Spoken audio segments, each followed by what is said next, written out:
Imagine being with someone who only cares about themselves, what they like, what they want, and what they need. Yes, we're talking about narcissists. In relationships, it means having a partner who only thinks about what they need and doesn't care about anyone else. Dealing with narcissist people can be tough, as they often need to feel important all the time and want you to always tell them they're great while they don't support you emotionally. Here are 5 ways to torture a narcissist. First, do not take the bait. This is our primary tactic.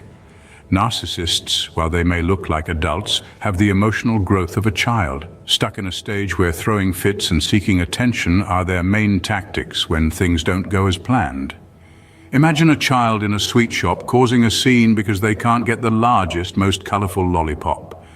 Now picture that child in an adult's body, with an adult's words, resources and craftiness, but still motivated by the same childlike need for instant satisfaction and attention. That's the narcissist we're dealing with. The narcissist uses their emotional immaturity to their benefit. They throw fits, they annoy, they behave badly, all to pull you into their drama. This is their trick. By reacting, you're giving them what they crave: attention, power, and a feeling of significance. But here's the thing. You don't have to fall for their trick. It's vital to know that their behavior isn't about you or what you've done, but about their own emotional immaturity. They're not behaving badly because of you, but because they can't manage their feelings like an adult. So how do you avoid falling for their tricks? Stay calm, composed, and most importantly, detached. Responding to their tricks only encourages their behavior.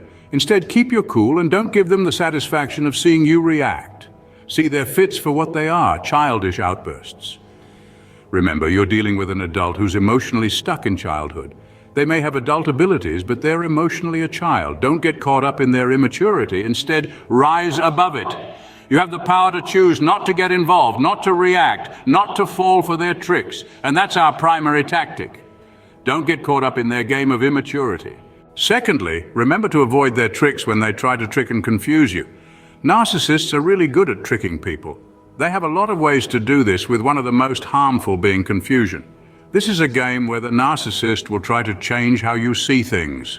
They will say they didn't do the things they did, twist your words, and make you question your sanity, all to get power and control. Let's look at an example. Let's say you tell a narcissist about a mean thing they said. Instead of saying they were wrong, they might say, "I never said that, you're just too sensitive." This is confusion. They're trying to make you unsure of memory and how you see things. So, how do you avoid tricks? It starts with sticking to your truth. It's like standing in a big storm with the narcissist's lies and tricks happening all around you. It's easy to lose your balance, to get caught up in their storm, but you have to be the calm center of the storm, holding on to what you know is real. When they start messing with your thoughts, beliefs, and feelings, you have to stand up for your truth. It's okay to say, "I remember what happened and I trust my memory." It's okay to say, "I have a right to feel this way."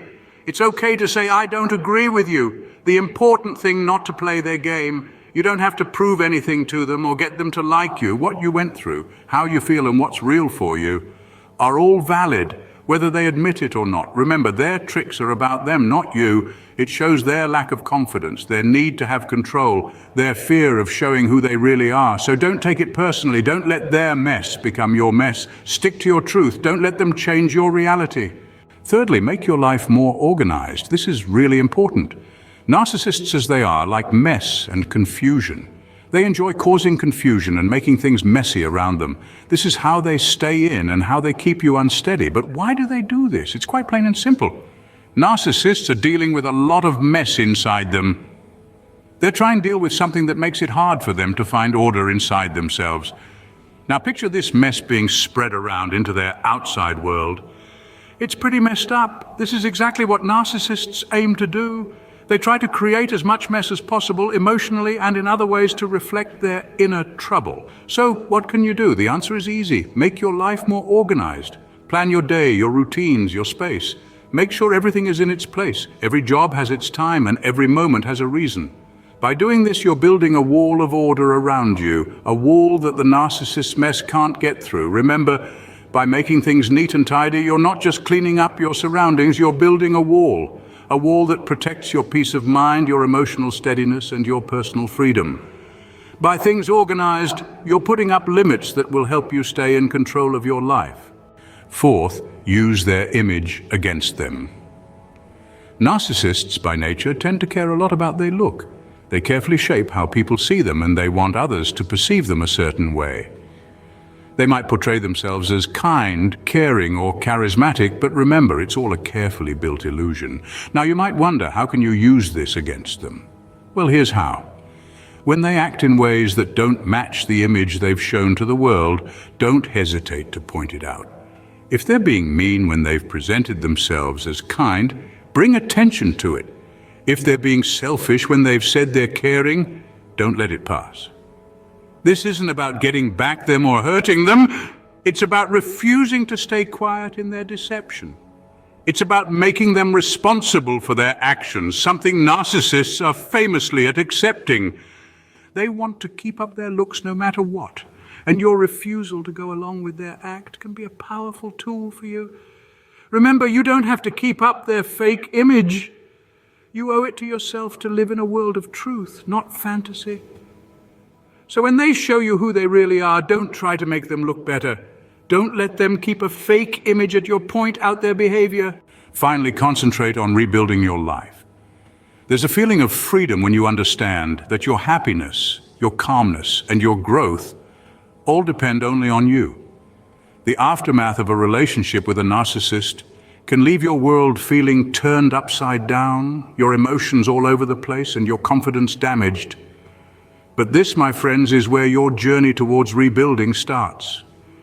You see, in the middle of the commotion, you find a chance to find out who you are again, to build a life that's free from the shadows of tricks and lies.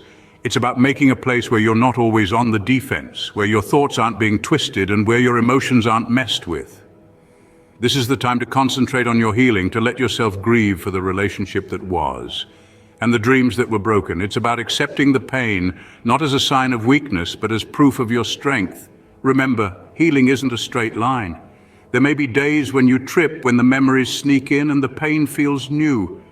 But on those days, remind yourself of your toughness, of the fights you've fought and the strength you've shown. Use this time to invest in yourself. Try your hobbies, the things that make you happy. Surround yourself with good influences, people who lift you up and inspire you.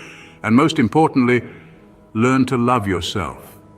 For when you love yourself, you create a wall that no narcissist can get through. It's also important to set limits, to understand what you will and won't accept.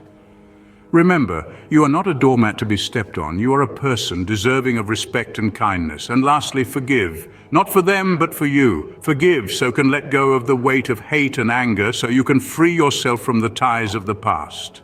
Your life and happiness are more important than their self-importance. So concentrate on rebuilding your life and healing yourself.